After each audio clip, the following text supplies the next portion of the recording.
Hey everybody, it's Max McAllister, and today I'm going to take a pause to share some insights with you on what it's like to be a small business owner slash uh, inventor and product manufacturer. Excuse me. For the most part, we deal with really great people here, upstanding people, and it's a good business and good people to work with.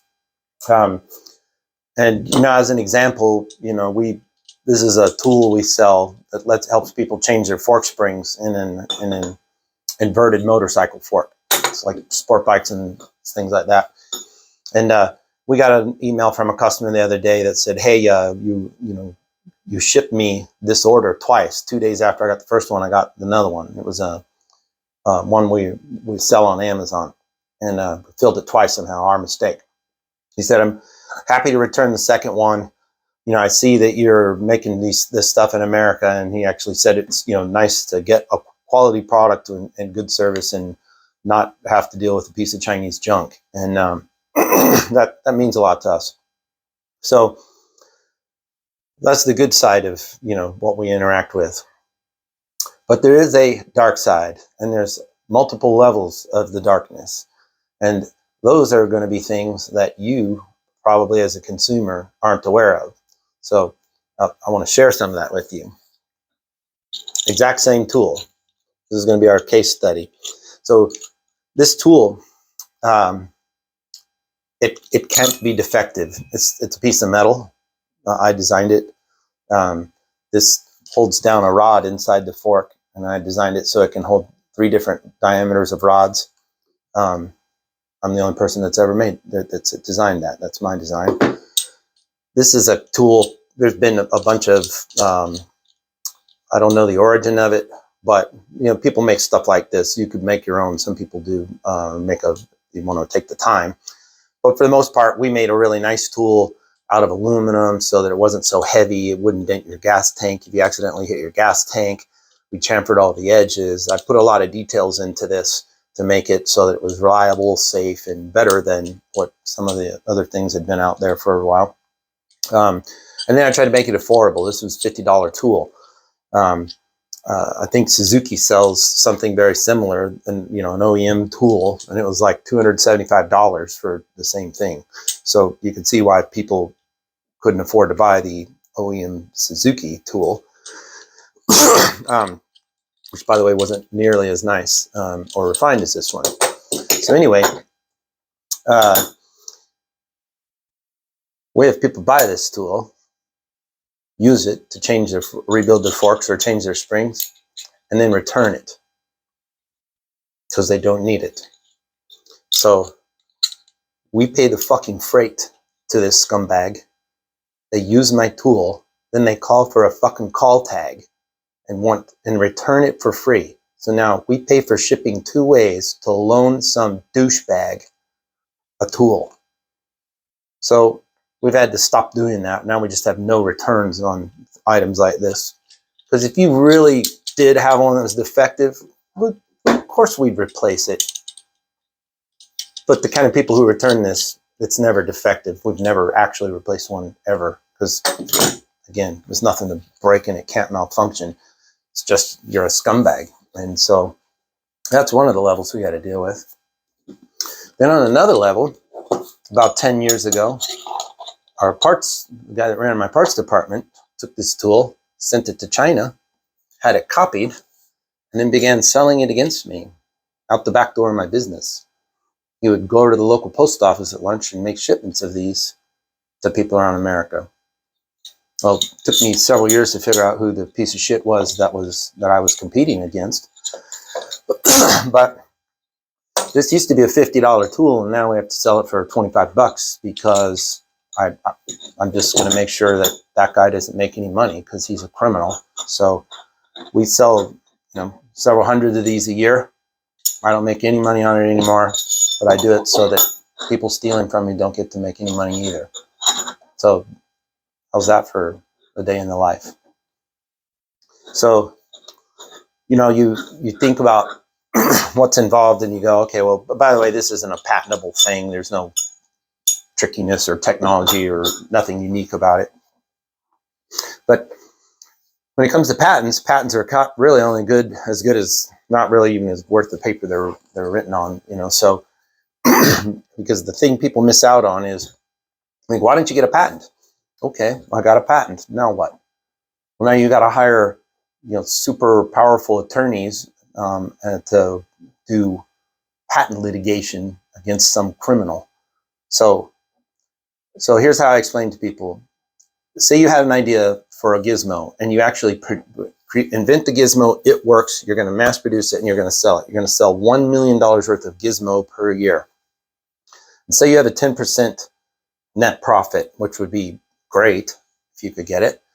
So you'd make $100,000 on $1 million worth of Gizmo X.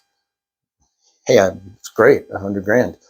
Well, when China copies it, or, you know, your employee steals it from you and sends it to China, what do you think it costs to litigate against a patent?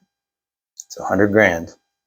So now you take all the, you know, 1,000 orders and you sell the thing and you package it and you have the website and the business and the company and the machines and you make it and you package it and you do all the transactions, and at the end of the year you hand $100,000 to an attorney to try and stop a criminal, which you could probably only do successfully if it's, you know, in America. Try and stop a Chinese counterfeiter. China doesn't care. You know, there's only been one person I know who tried to stop Chinese counterfeiting, you know, China from counterfeiting American small businesses, and that was President Trump. But since then, he's the only guy that's ever done anything on behalf of people like me. But so that's one thing. So now there's a couple kinds of patents. Most people, when they see a patent, what you're thinking of is called a utility patent. That says, I invented this thing, it looks like this, here's what it does, here's how it functions, and there's a lot of detail that goes into it.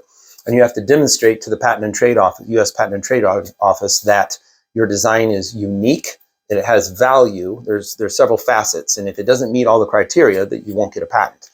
So I actually have a couple of utility patents. I haven't made a dime off them yet, but I've spent tens of thousands of dollars on them, so I don't know they're not related to motorcycles even. but so the other kind of patent is called a design patent, and basically all it is a sketch, a picture, you know, a draft. There's a style of making pictures. It's not CAD, but it's also not hand drawn for patents. But so it's a sketch of your thing, and all it says is, my thing looks like this, and it has every angle and possibility, you know, drawn out in multiple angles. The only claim is, it looks like this. So in order for somebody to violate that patent, they have to actually copy your gizmo, and then they will have violated that patent. So you say, well, that sounds kind of almost useless. You know, who would bother, like, perfectly copying any a person's product? Well, that happens, and it happens, you know, for the bulk in China. So we can say that because that's where the counterfeiters are at. So recently, a group of counterfeiters in China copied my engine case guard for the 2018 Plus Honda Goldwing. So I had gone to the trouble of having a design patent generated for that, and it hasn't been approved yet, but basically they don't deny them as a rule. So anyway, that application's been in for over a year, but it takes almost 2 years now for a reviewer to look at your patent. But this bracketry is extremely complex. It took a lot of work and a really long time to figure out how to securely mount a plate to the bottom of a Goldwing engine. So this stuff is so complex in shape and design and nature that, you know, it's not just a piece of metal with some tabs, you know, screwed to the side of it. You have to say, even when you're applying for the patent and you're shelling out thousands and thousands of dollars to an attorney, you go, who would be so stupid or such a piece of shit that they would just reverse engineer that and copy it. Well, people in China, it's a way of life. So a group of counterfeiters in China copied my engine case guard and had it on for sale on eBay. Now, one of our customers sent me a link and notified me because it was on a forum. There was some douchebag saying, "Hey, have you tried the new knockoff of the Traxxion Dynamics engine guard?" I'm going to get back to that in the end here. So anyway, now I have to, I mean, I don't really do anything around here. I just sit around in a chair with my feet up on my desk and my thumb up my ass, having a cup of coffee and counting my millions of dollars. So I have time to deal with counterfeiters if I ever have to. So I take the time to prepare a whole dossier of paperwork on the 8 different sellers on eBay that are selling stolen copies of my engine case guard. And eBay responds to me and says, eBay is committed to having a safe and secure place for both sellers and buyers to trade goods. And they said, we don't know how to handle patents because interpret whether their patents are valid or apply to a situation because we're not a court of law and we're not patent attorneys. So unless you can get an injunction against a Chinese counterfeiter, there's nothing we can do. Sorry, but we're committed to a fair place for sellers. All right, so it's got to be a fair contest between an American inventor and a Chinese counterfeiter.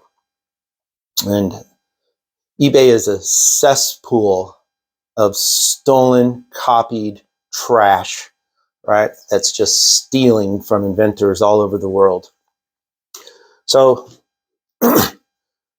on the next level, the same ring of shitbags that stole my engine case guard actually had the balls to, their advertisement for their ad on eBay was this. Me in front of my fucking toolbox, holding my fucking parts, putting them on my fucking motorcycle, and they took that picture out of me off of my YouTube channel and put it in their ad. Me holding my tools in front of my motorcycle, in front of my toolbox, in my building, and they put me in their ad while they're stealing from me. So that's a copyright infringement. So I had to go through a whole nother dossier of paperwork, submit all that to eBay. I went to the video, my installation video, found the precise second they took the screenshot of me, and then turned all that in. Eventually, the 8 ads selling my engine case guard directly out of China. So I'm not prejudiced against Chinese. I'm stating a fact. They were shipping stolen counterfeit copies of my product from addresses in China. Okay, location, China. So don't report this video to YouTube because you think I'm some sort of prejudiced or racist person, because that'll just be bullshit. As much as just as bad as the Chinese counterfeiters are.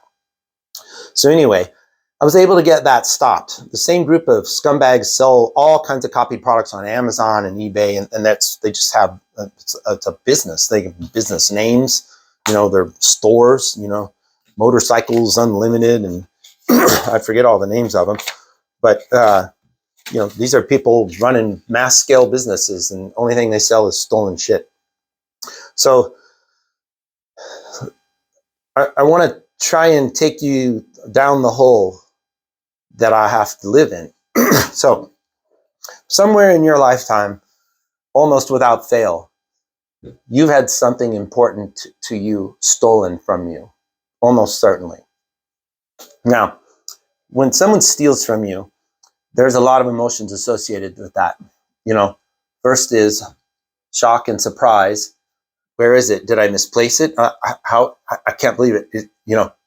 Until you figure out it's actually been stolen. It's been stolen. Once you figure out it's stolen, first I'm not even going to say the sequence, but you're likely to be angry. You're likely to feel helpless. You're going to feel violated, and And particularly the helpless and violated are the two worst emotions to associate with being stolen from. Because if you got any guts at all in you, you want to take action. You want to chase the guy down. You want to jump on his back. You want to take your property back. Take back what was stolen from you.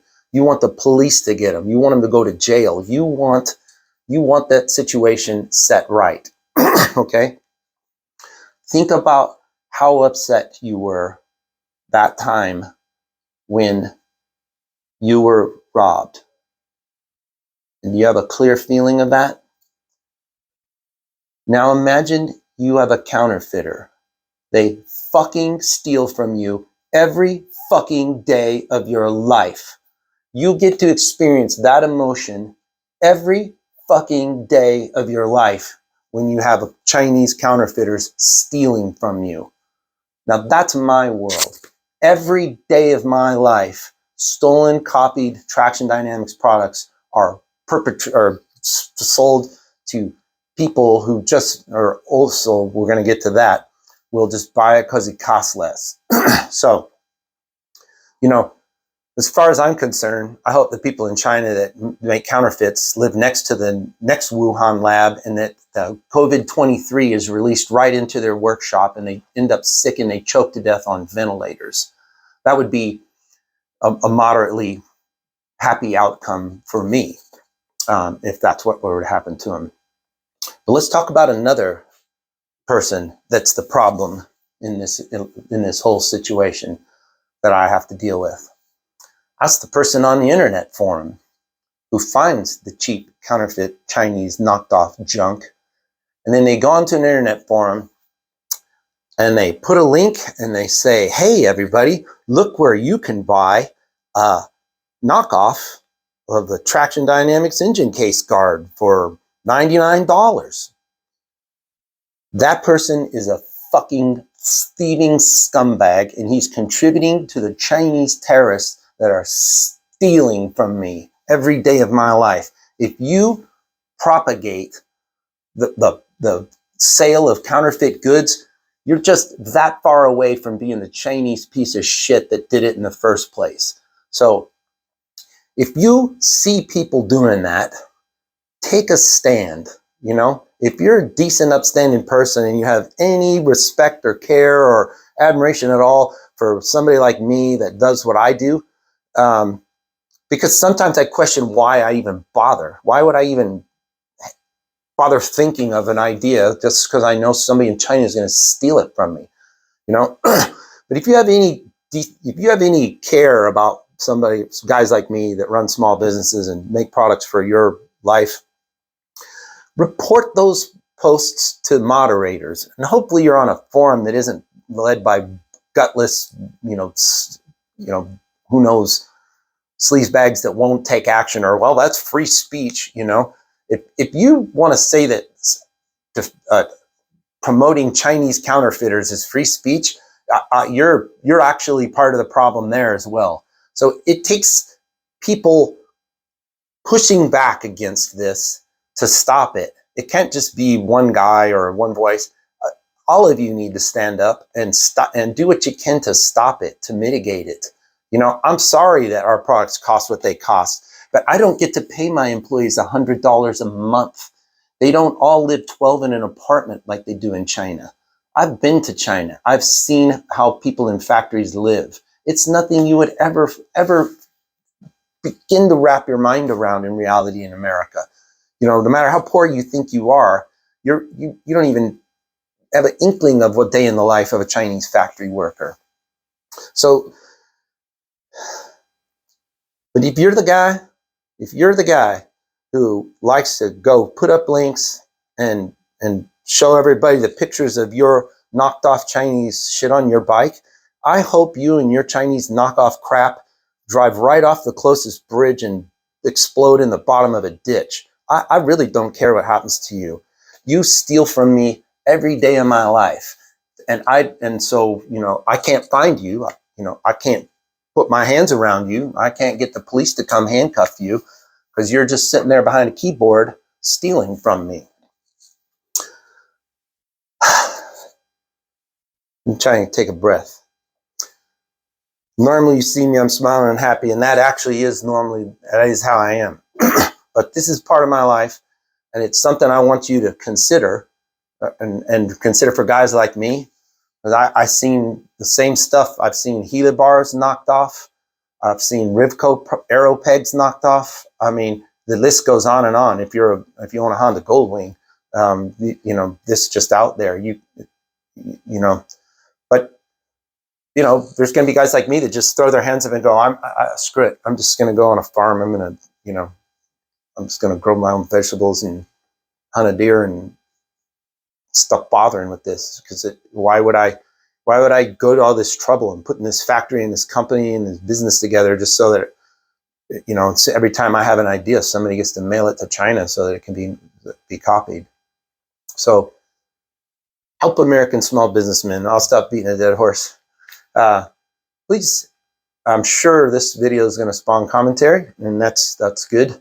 And I hope nobody is such a douchebag that would report this as in some way racist or offensive, because I've only said what's the truth here. I've not placed any disparage or language or anything towards anybody where it wasn't well due and well earned. So thanks for watching. Share with your friends, and please support American small business.